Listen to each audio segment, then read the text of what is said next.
Good evening, everyone. My name is Shay Moraga. I'm the founder and visionary of Shay's Warriors Life After Cancer here in Palm Desert, California. And I have the very privilege to be able to interview my friend and warrior Elizabeth tonight in honor of Breast Cancer Awareness Month. She's going to share her story with all of you. Thank you so much, Elizabeth, for being here tonight.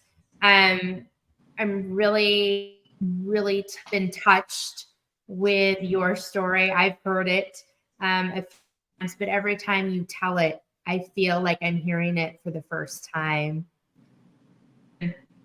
We have a lot of friends and people going through breast cancer and or just finished their journey of breast cancer. Give us a little bit of background about your journey. When did that start? And how told and what were you told? My journey started in June of 2021. I found my own lump by doing a self-exam. I had kind of noticed some changes in my breast. I had some weird itchiness in between my breast. I was pretty consistent about getting my mammograms done, but that year I was a little bit behind because of the pandemic. Everyone was scared, a little bit of paranoia to go, including myself. But I knew I had to do it because I had heard, other stories of missing your screenings and something all of a sudden happens and you get that diagnosis. So one day I was doing my self exam and I found a lump and it didn't feel right. And it was in that area where I felt that discomfort, a little bit of itchiness. And I kind of in that moment panicked because I knew there was something going on. And in my heart, I already felt it. So immediately, I didn't delay. I called my doctor. I told her what was going on. I told her, I need to get in to see you as soon as possible. I don't want to wait because I can feel it. It's like a clear lump. It wasn't. It was just there. You could feel it. Was it a round lump? Like what do you recall what it felt like? Was it hard? Did it squish? Did it hurt when you squished it? It did hurt. It was, it felt hard. It was, to me, it felt like the shape of a dime. It was just odd. It wasn't normal. Like it didn't feel like normal tissue. It just was off. But in that area, there was like a weird sensation, like an itching sensation. And I always tell people it itched. It was weird. That's not common. So I told my doctor about all of those feelings, how it felt. And right away, she wasn't going to be able to get me in. So she made the decision to go ahead and send me to have my mammogram done because she was concerned that if I was feeling this, that maybe something was going on. I did my mammogram. But when we did the initial mammogram, they couldn't find it. They didn't see it. They couldn't see it. And I was adamant that it was there. I did not give up. And I told them, I'm not walking out of this office until I know 100% that I'm okay because I feel something. So they walked out and they went and talked to the radiologist. And he said flat out, if she's adamant that there's something there, we need to look into it. I want you guys to do an ultrasound with her because women don't just complain to complain. They complain because they feel something. It's something in their gut. So they came back and they told me, okay, here's this little sticker. We want you to place it on your breast where you feel the lump. And I did. We went into the ultrasound room. They explained the process to me, everything that they were going to do. They were going to do some images and have it reviewed.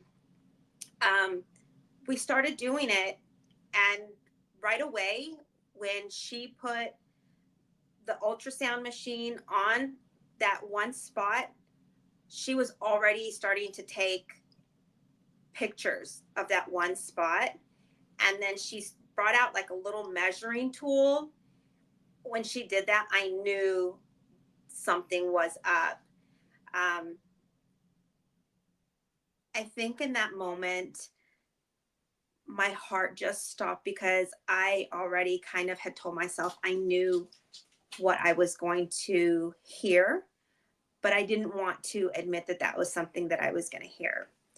She did tell me that she needed to step out. She went and grabbed the radiologist. He came back and he said, yes, we did find a mass that is concerning. I want to take some additional images. And then, after that, we'll go from there to see what I see. And based upon the pictures and images that he had, he said it was something that he felt we needed to biopsy because he had concern, the size, the location, because it was so hidden. It was super close to my breastbone. And because it was in that spot, it was really hard to catch with the mammography. So this was my one chance to make sure that they didn't make a mistake. I later came back about 2 weeks to do the biopsy.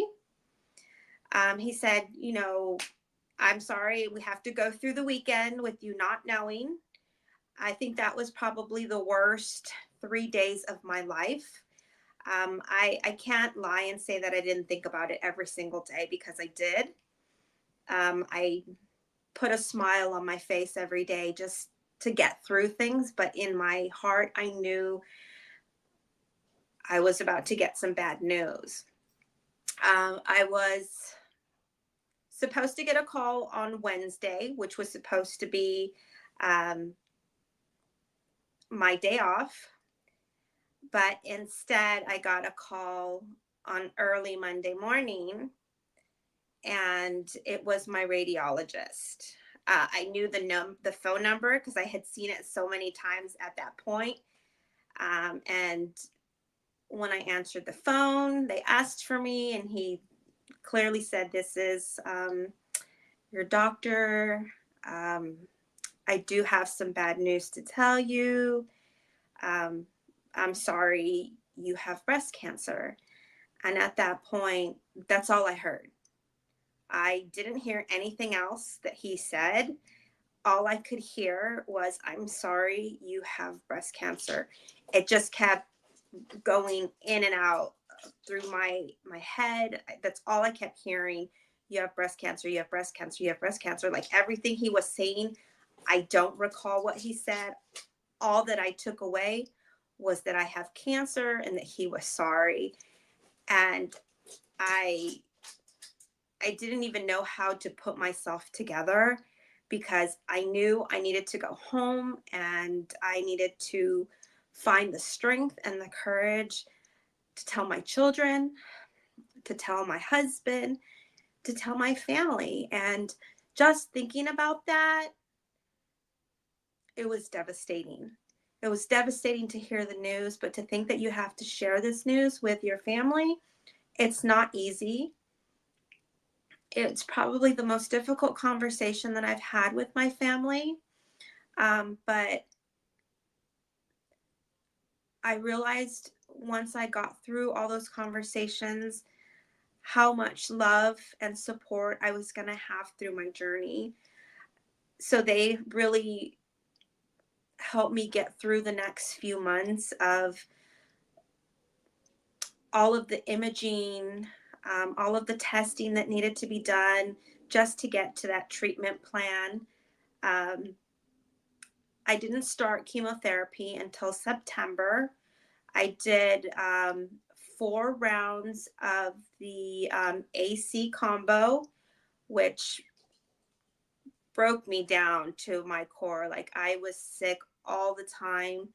I just wanted to sleep all day, all night, just to not feel anything, not feel how nauseous I was, not to be around anything. I just wanted it to be quiet. I didn't want anything. I just felt horrible.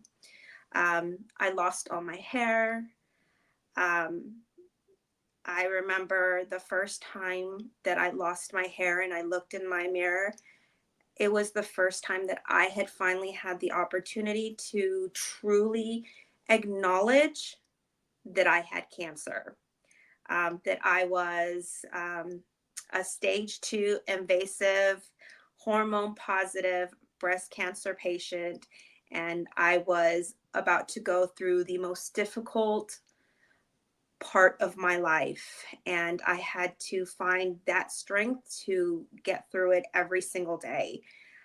I I knew that I wasn't the same person once I saw that image of myself without hair. It was very eye-opening.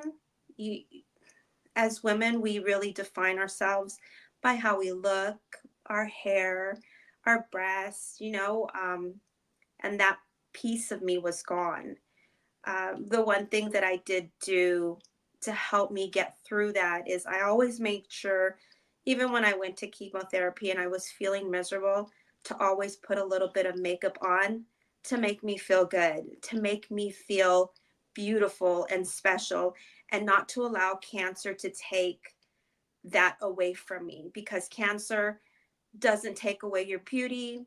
It doesn't take away your womanhood. It doesn't take that away. It just changes other factors of your life. But I always made that a point that cancer wasn't going to do that to me. And if my lipstick made me smile a little bit brighter, if my eyeshadow allowed me to shine a little bit brighter, then that's what I was going to do.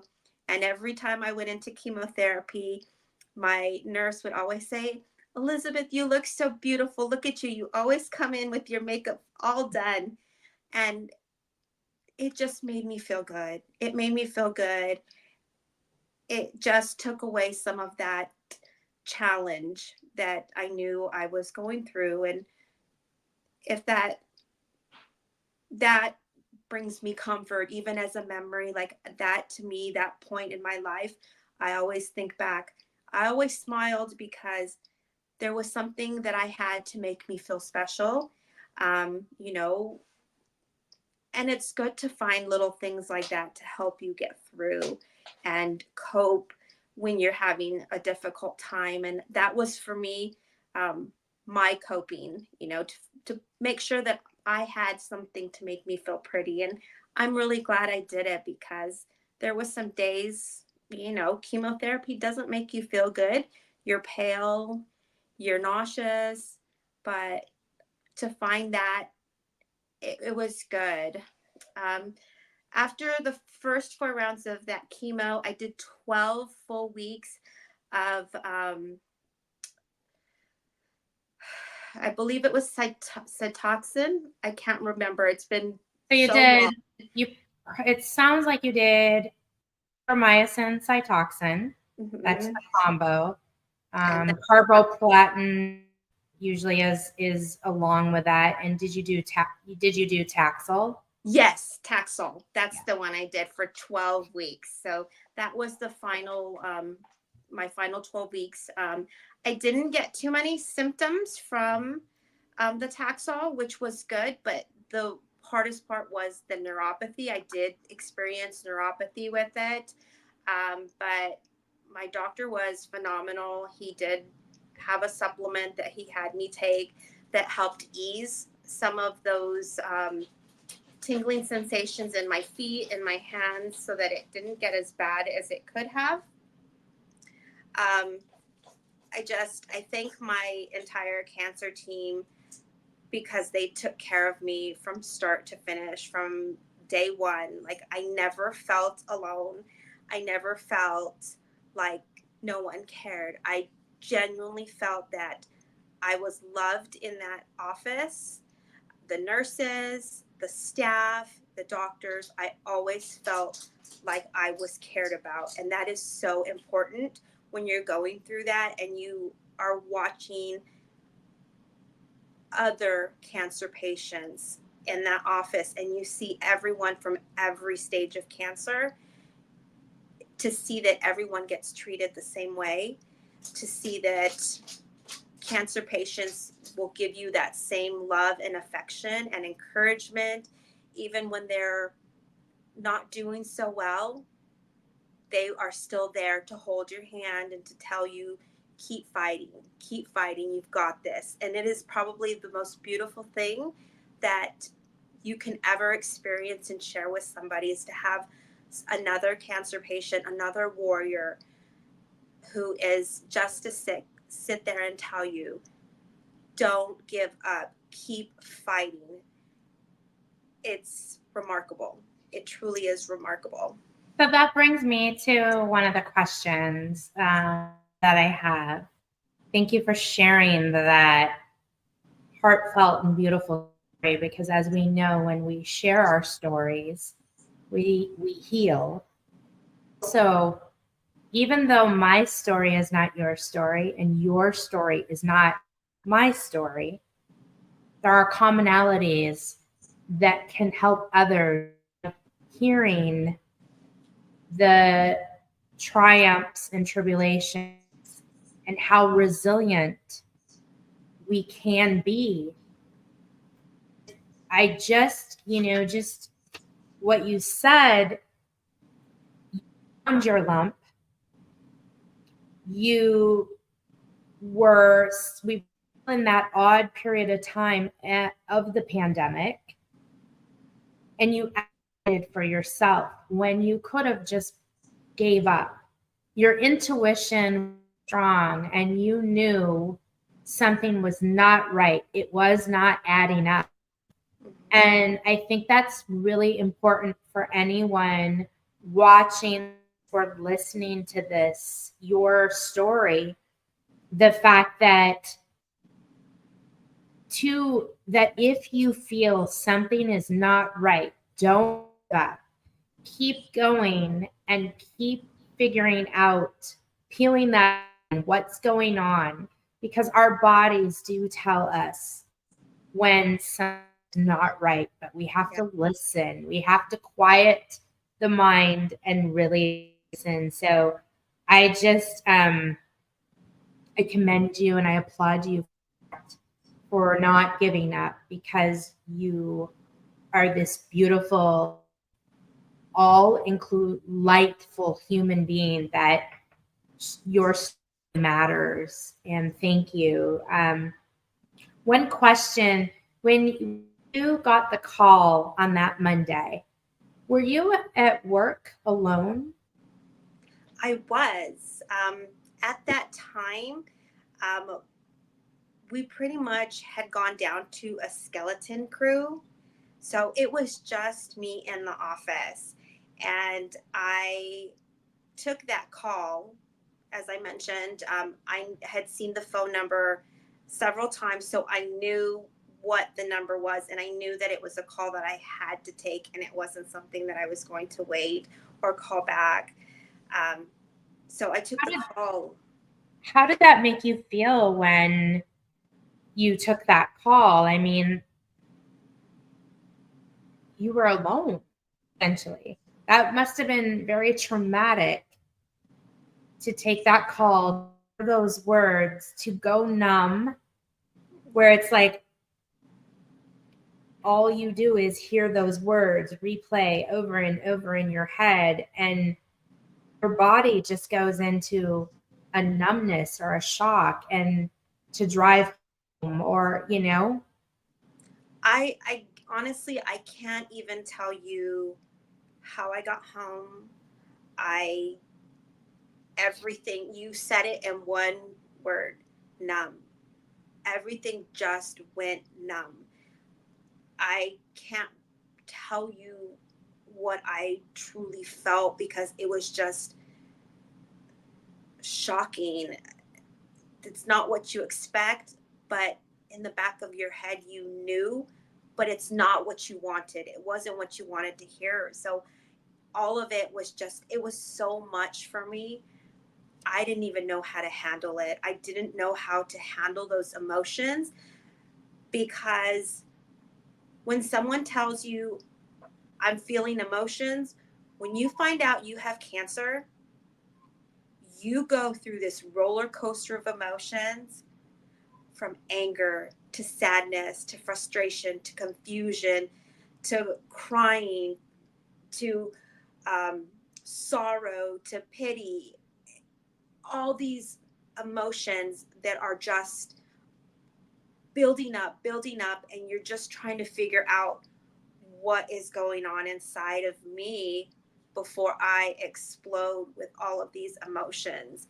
It is probably the most challenging thing. And I think one thing that you always ask is, what is one thing that you, if you knew that before, you got diagnosed, what would that be? And it would be to understand those emotions, because it's a lot. It's a lot of emotions. And a lot of people don't understand when I say I felt so many emotions in one moment that I just couldn't cope with it. I just couldn't cope with it, that I just went numb. Yeah, I mean, it's a lot to cope with. Everything moves very, very quickly. Mm-hmm. So knowing what you know now, are there things that you would do differently in this cancer journey? Absolutely. I think I would have looked for mental health care, because it's something that I have needed throughout the entire journey, because it is traumatic. You do face a lot of stuff. You do face a lot of emotions. And although you are surrounded by so much love and support, you are so isolated. It is so lonely. It is so dark. It is so confusing that it's hard to get an understanding of what is happening to you, because in the process, you're really changing. The person that you were prior to your diagnosis is not the person that you are during your journey, and not the person that you are after you've finished your cancer treatment. You really do evolve through that whole period.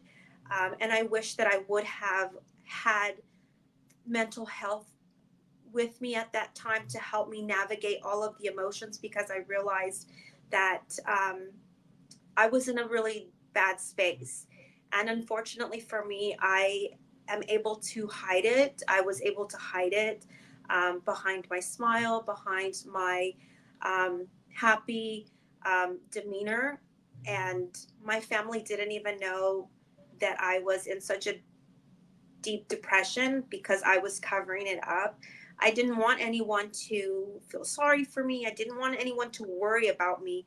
But ultimately, I should have allowed those emotions to reflect, so that someone could have helped me, because it could have gone a very different way than what it did prior to coming together with Shays Warriors. Yeah, and I think too, that is a huge component of why Shays Warriors came to be, because at a certain point in time, insurance stops. After the cancer treatment stop, you're supposed to go back to that life Mm-hmm. of who you were, but Yeah. you're not that person anymore. And Shays has been able to bring our communities together at no cost, because the community is helping our community thrive and continue to get some of that emotional and physical support at no cost, even after the cancer is done and the insurance stops. And it's time for us to move forward together in community. And that, I think, has helped a lot of us. And with that being said, that takes me to my next question. What do you think, what should people not say to a survivor or to someone that is currently going through cancer? The one that kills me the most is, you beat it. You're fine. It's okay. Get over it. No, it's not over. It's just a different stage that I'm in. Um, Going through cancer treatment, although I am a person of faith, um, the one thing it drove me nuts was people telling me, oh, you just got to allow God to heal it. I understand that, but in my mental state, I am angry at God. I am so angry because I don't understand why this is happening to me. So I didn't want to hear, just let God do it, because I was angry and I didn't know how to address that. I didn't know what to do. It's just, it's so hard when you're not walking the journey and you're not understanding what is happening. And I can see why it's so easy to say those phrases, like, get over it. It's okay. Move on. You're okay. You beat it. It really isn't. It's not. It's so much more than that. It's not about beating it. It's really about the full journey and really truly understanding it. And only a cancer patient that has gone through the whole thing will understand it. So a lot of friends and family don't understand, and they do have the tendency of, having those thoughts and saying, get over it. And they think it's okay. For them, they don't understand what they're saying, because to them, they see the journey over, but they don't see the full picture. And I know that it's not a malicious thing, but it hurts a lot. It hurts a lot. If it's friend, family, even our medical professionals, it hurts, because for us, it's not something that we get over. It's not something that we have to just toss away. It is a very real and a very difficult chapter in our lives, and to get over it is not, it's not the best way to address it. Right. And that brings me to my last question. Here you are today. Your gorgeous, thick black hair has grown back. You have a new smile on your face. I have the privilege to get to work with you and volunteer and see you quite often. But for those maybe ladies or men that are just starting their cancer journey, whether it's breast cancer or any other type of cancer out there, you've now made it to this point. What do you or have you incorporated into your life that has contributed to this new smile that you have and to this new Elizabeth that the world knows? So I have learned how to cope with the many emotions that I have dealt with. I still deal with them. I do have mental health care now. And I have learned to live my life only one day at a time. So it's only about today. I don't worry about yesterday, and I definitely don't worry about tomorrow. I focus on my today, which allows me to focus on everything that I want to. It gives me the grace to tell myself that I love myself, that I'm beautiful, that I am able to do anything that I want. And that has truly made a big difference in my life, to be able to say that I can take care of myself, and by giving myself that self-care that I needed for so long. It's opened my heart to new adventures, to new friends, to getting out of the house and not being a hermit crab.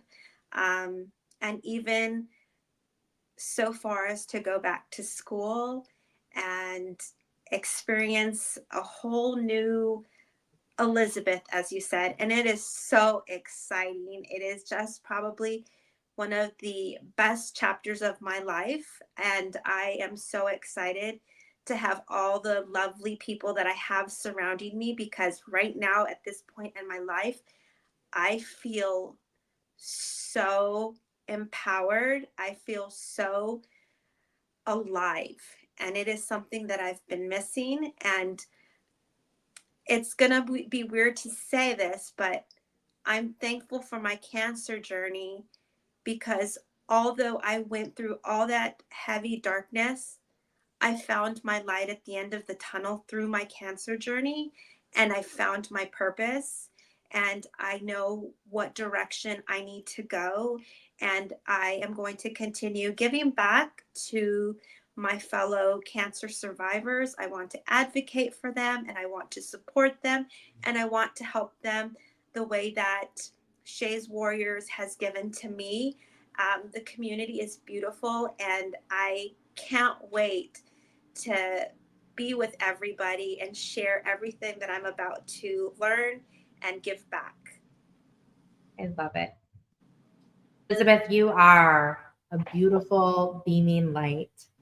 And I just want to thank you so much for having a huge open heart to share your story today with our audience and with our community, because you do continue to show yourself.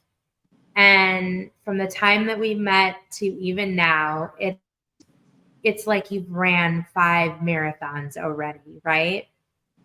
So thank you for having this story and sharing your journey with all of us. And I know that if anyone is out there and they want to reach out and talk to Elizabeth, please let us know. We'll get you in contact with her.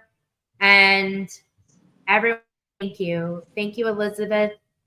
Thank you, everyone, for sharing this with us, and have a wonderful, wonderful evening.